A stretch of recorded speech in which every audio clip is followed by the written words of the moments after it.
packet. I am not gonna go through the packet, I'm gonna try to get through this.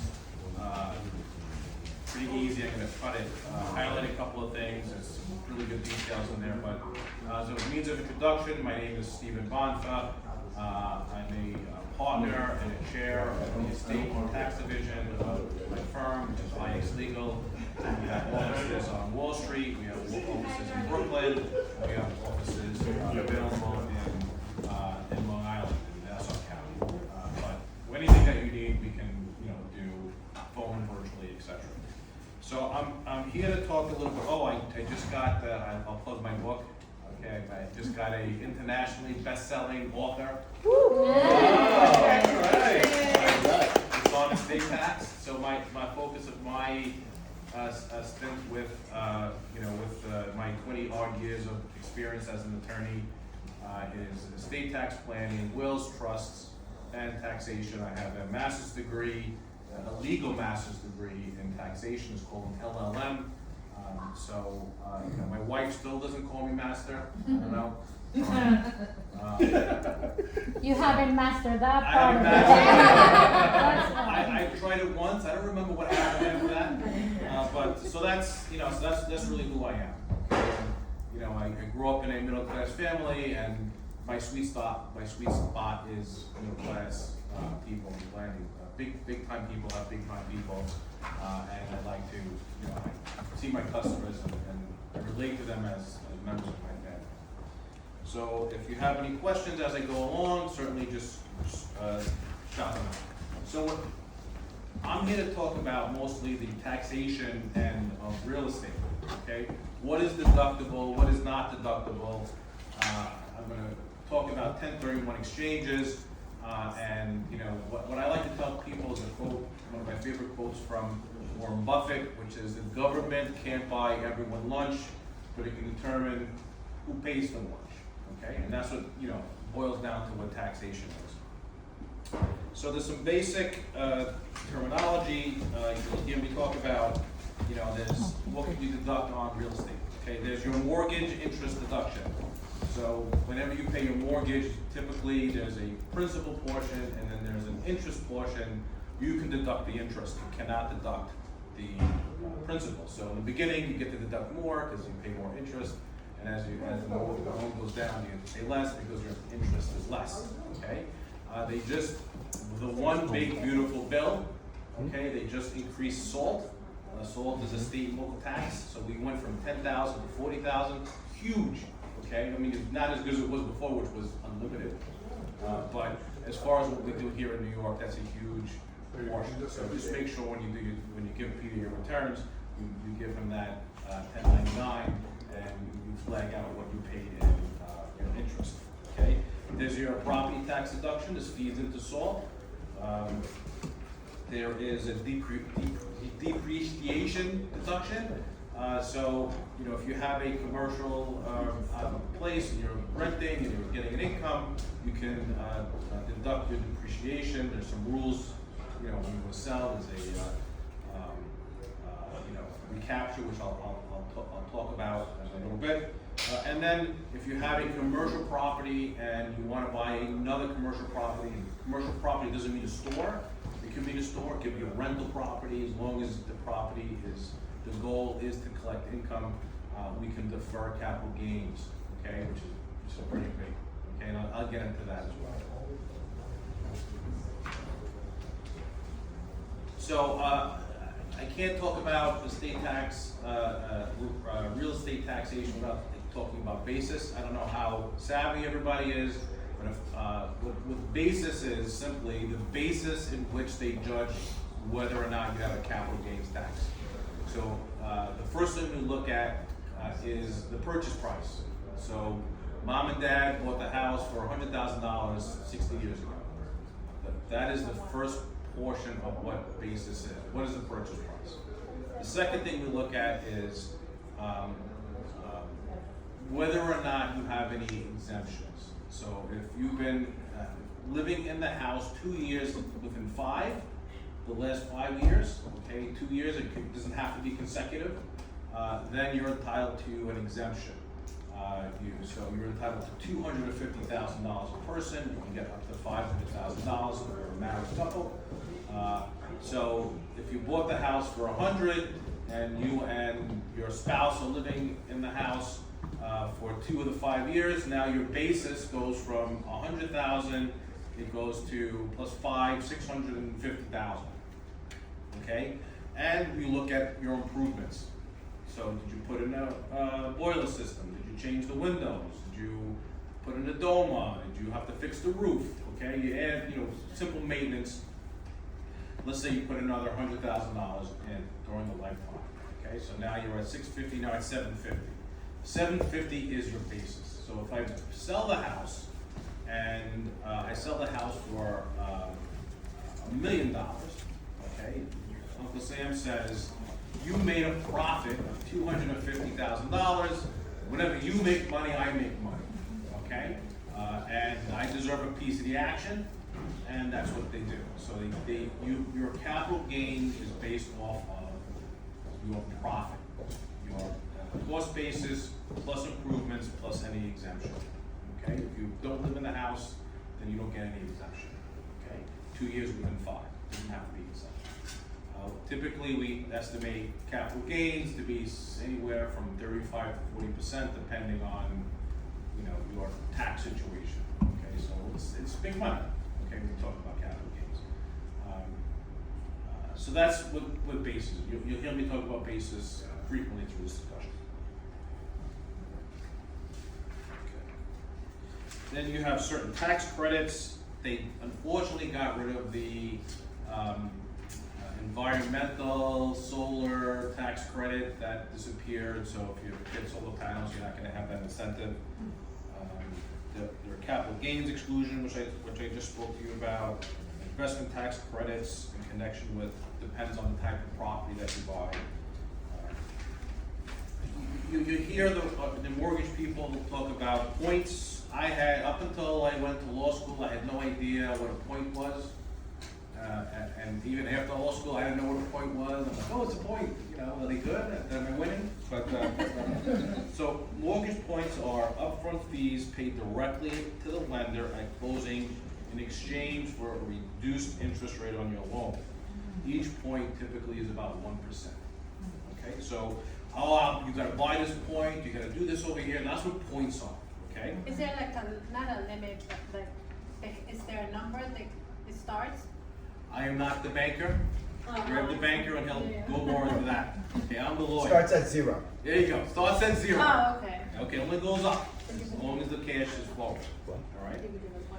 The key with points is you pay a little bit more up front and you get a little bit more with that.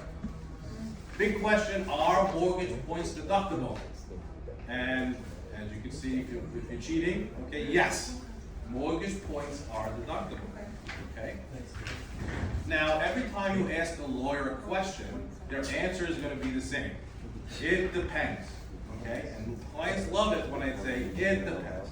So mortgage points are deductible. Certain conditions have to be. Is the primary home secure or loan? Are points standard and customary for that community? Are you using a cash method of accounting? Okay? There's a bunch of conditions that you have in order to get that deduction, so you have to do that. Okay? So yes, it's deductible, but as an attorney say, it depends. Okay? You speak to someone like Peter, you speak to someone like me, and we can help walk you through it. I think one of the speakers, I think Mr. Giamatti, am I saying that right? Gennady. Okay, Gennady, I'm sorry. Anything you want to call me. You As got long it. as you call him. Just call me. Not late for dinner. His wife calls him, that's me. That's it. That's why I have to leave. My wife's gonna kill me in a second. You have to do your prep work, okay? You have to do your prep work. You don't just walk in one day and say, I'm gonna buy a house. Okay?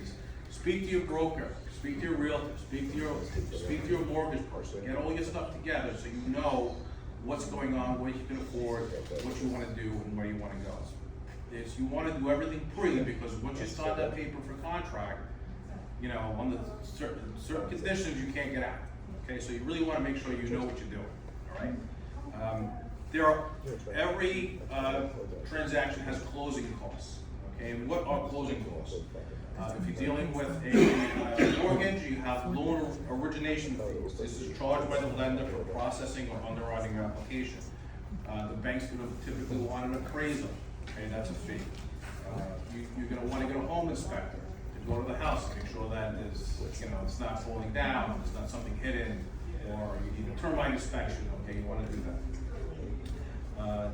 There's title, okay, you're a buyer in New York, you don't have to get title, but you're stupid, you're putting $1 million in a house, you wanna make sure in 3 years, some guy's like, oh, Dad left me this well, okay? And then you're dealing with me on that end as well. I had a client who purchased a house, and they went to, not someone like Gabby, it wasn't Gabby, they went to a broker, they used the broker's title person, they used the broker's mortgage person, and they used the mortgage's close and the broker's title guy. They sold the house 4 times because the title never recorded the house. So there's 4 people, 5 people vying for the purchase. Oh, she's in her house painting, and no one's out the door. I'm like, what are you doing to my house? I was like, what do you mean, it's my house? I happened to be lucky that my office at that time was next door to the county courthouse. So the client calls us, we ran because first in time, as possession 9/10. So we got in first, thankfully. And there's litigation everywhere. So I mean, it makes us happy because litigation is, my wife can afford the person. So that's, but as far as the client goes, imagine that mess, okay? And they did it in Nassau, they did it in Brooklyn, it was a big thing, but it was comical for us. But it was kind of like this kind of a weird law school question that went through, like who gets it. But, so that's what I mean. So use people who are reputable, okay? Gabby is very good. She's fantastic. Use your own, if you can, use your own title person, use your mortgage person. People are trusted, listen to their advice. As an attorney, when I do closings, I joke around, I hate the mortgage broker, I hate the real estate broker because I like being the most expensive person in the room. And when I sell a house, I'm not the most expensive in the room. But your attorney, listen to your attorney because the attorney is the only one in that room who gets paid whether or not you close. Okay, so lean on your attorney, lean on your broker, okay, but you want to be able to trust that person when you do it. Okay, anyway, common closing costs. There's a title insurance fee, you should be making a survey with regard to that. There's my fee, there's your deed recording fee, there's adjustments in escrow, so adjustments are if you paid your tax and you're in the middle of the year, you get a credit. If you didn't pay, you got to pay the other person. What's deductible? Okay, the origination fees or points on the purchase are deductible. If it was used to buy or build your home, we spoke about it a little bit that before, it depends. It points on a home and home improvement cash out refinance or your PMI for homes purchased on or before December 31st. Okay, there's a phase out with regard to that. So your PMI may have some deductibility. Okay. I'm sorry, Steven. So David has another meeting to attend. I got It what? took longer. She's gonna kill me. But I have the business card, Yes. and I have them here. Okay. So I'm gonna put it here, you guys can take it. Thank you, I'm sorry, I live in New Jersey and I promised my wife it's Thursday night's our date night, so. Boy. Yeah. I've been married for 18 years, I already got my enough beating, so I'm going to listen to this one. But thank you everyone No, for your press the time. button, press the button. Green. Ready? Perfecto. Thank you guys. Thank you. Thank you. So some closing costs are deductible, some aren't. Home improvement for use, for partial use, are not deductible. Title insurance, when you have a personal home, if it's not deductible, it's what we call capitalized, so it just adds to your cost basis. So your title insurance, the seller's share of property taxes, the surveys, these are all stuff that can increase your basis. Remember, in some cases you want your basis to increase because it's gonna lower what you pay in capital gains, okay?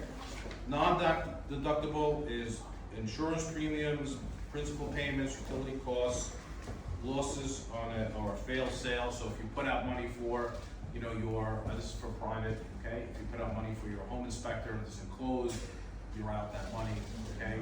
If you went through title insurance, you get title insurance fees, you're out that money if it's enclosed. Appraisals, etc. Notaries, document prep, stuff like that is not deductible, okay? Rental, so you may have a rental property, so things are different if it's commercial. Commercial, again, that should be, it's have to be a store, okay? So anything that's held for, investment purposes, okay? Mortgage interest is, fully deductible with no cap, no sole cap. Property taxes you can deduct in a rental, if it's investment property, repairs and maintenance, insurance, these are all pretty good, okay? I go through a bunch. Travel expenses, so if you live in a different place and you go pick up the rent, you can deduct your travel back and forth, you know. You have to be careful, because if you get ordered in and you say, hey, you know, I have 100,000 miles and the place is next to you, I don't know if that's gonna work, okay? Gotta pass the smell test. I tell clients, keep alone. All right? Oh, legal fees are deductible. So you may wanna pay $20,000 to get that deduction when you're a attorney. What is depreciation? Okay, depreciation is, the simple concept is if I have something over time, it's worth less. I mean, houses generally don't go like that, they're worth more, but the IRS in New York State says it depreciates. There's normal wear and tear, it loses in value, okay? Depreciation is often overlooked for its tax benefits, especially for investors. Physical structures deteriorate over time, wear and tear, and if it's a investment property, you can deduct your depreciation. Depreciation is not cash. You're not actually putting money out. Okay, so if your house is $100,000 and you depreciate it, you get a deduction, but now your basis goes from $100,000 to $50,000 as you depreciate it. Okay. It gives you a real tax savings, it's a strategic tool, but you have to keep in mind that there is something called recapture, okay, depreciation recapture. Uncle Sam never gives anything away without having something to pull it back in. I think about those old cartoons with the quarter right in the string, and he puts it in and gets the soda and pulls it out. That's Uncle Sam. Absolutely. Depreciation recapture is, it claws back some tax benefits. It's a formula that's involved, like I get too highly, it's not highly technical, but it's technical enough that I don't want to go into it right now. But just know that if you're taking depreciation when you sell, you have to see what the cost is, what the depreciation was, and I'll tell you how much you have to put back. Okay?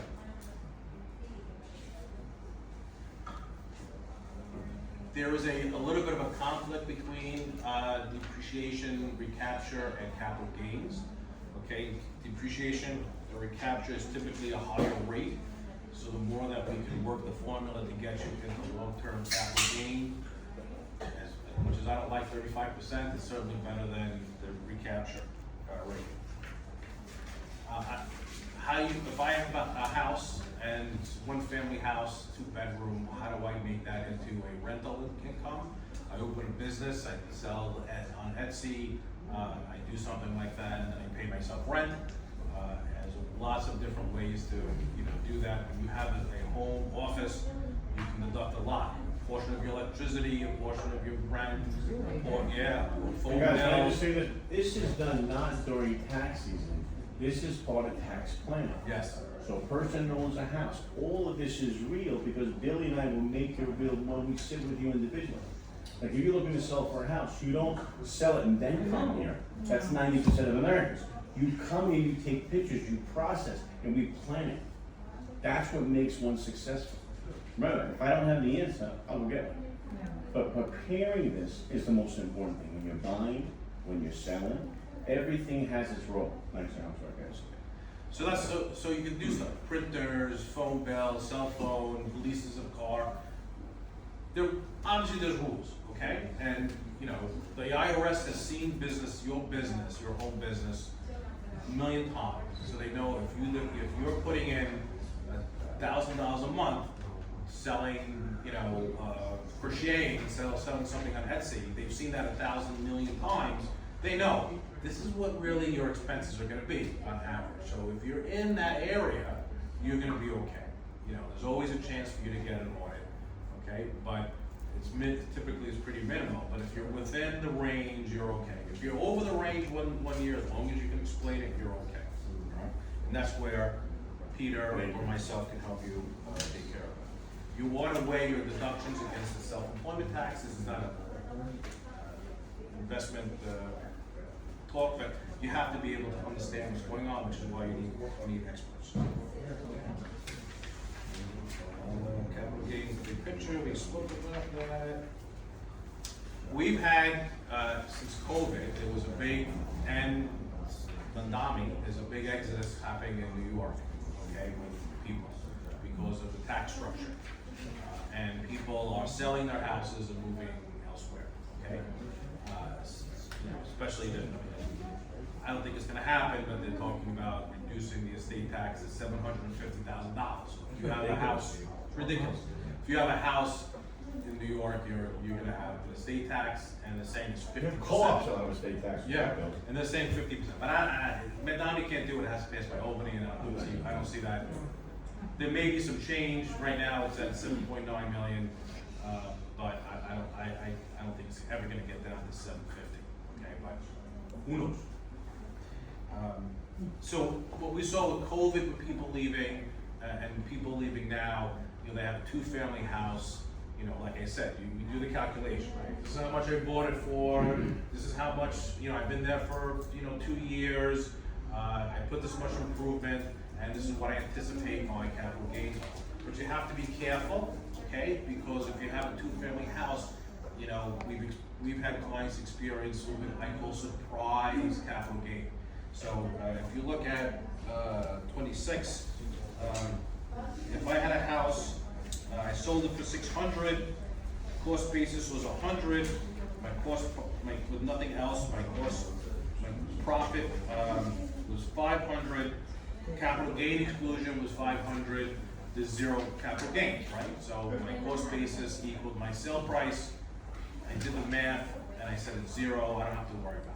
So if I have a 2-family house that I've been declaring the income on, it's different because that exclusion and those exclusions apply for personal, doesn't apply for investment property. So on that same property, it splits, okay? So you have 50% to the proportional, personal, and 50% to the rental.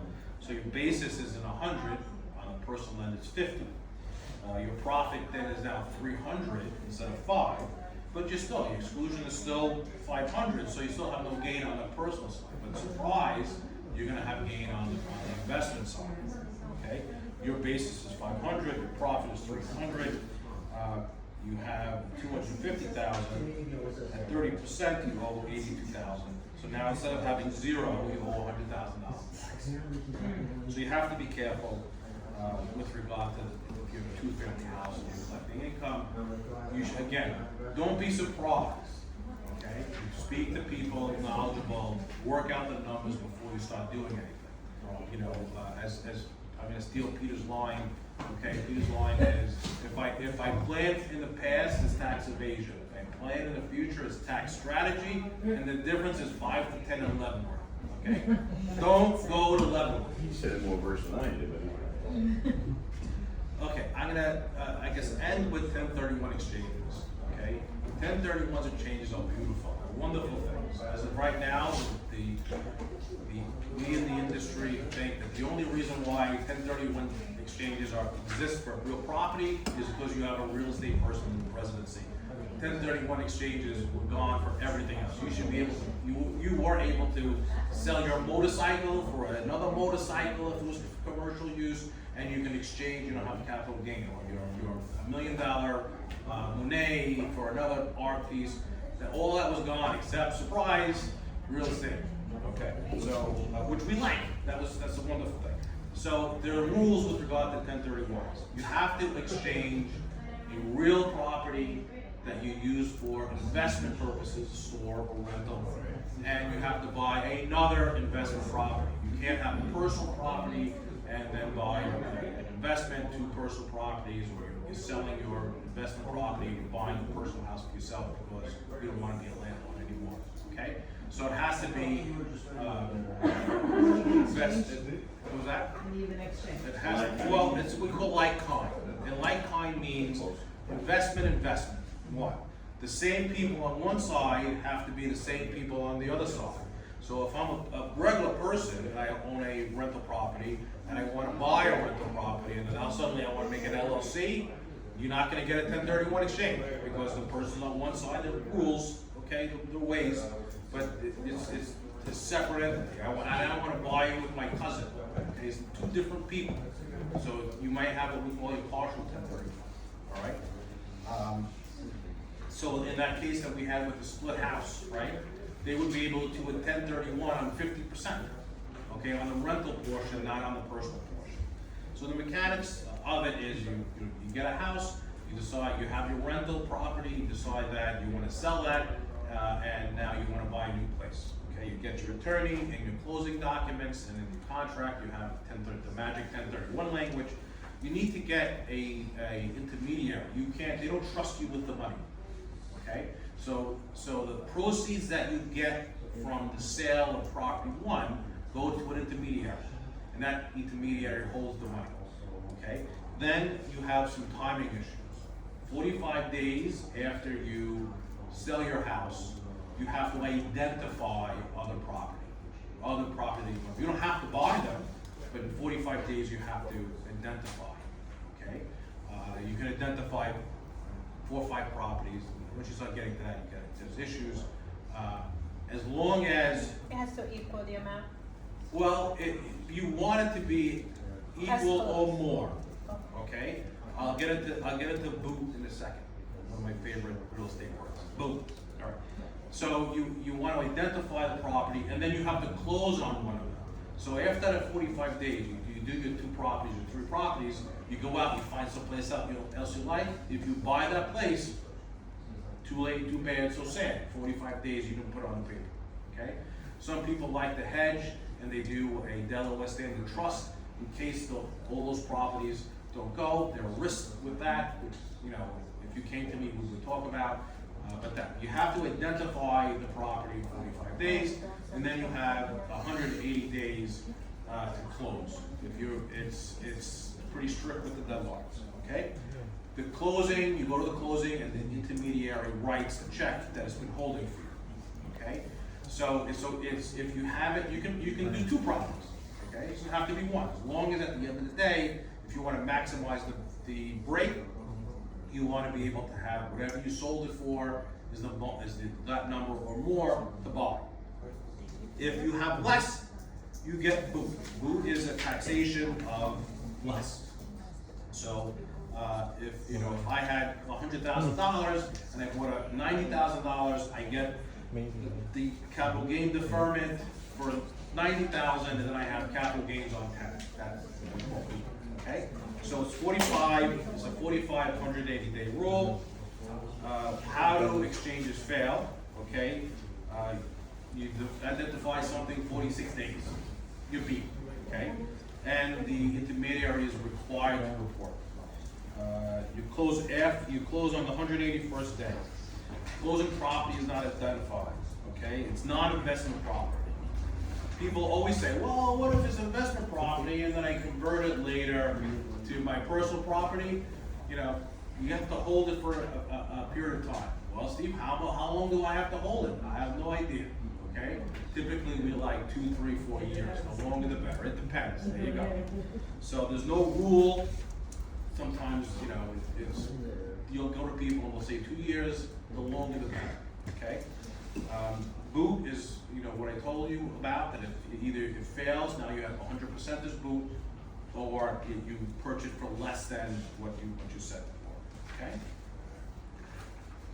It does not forgive capital gain. It just defers it.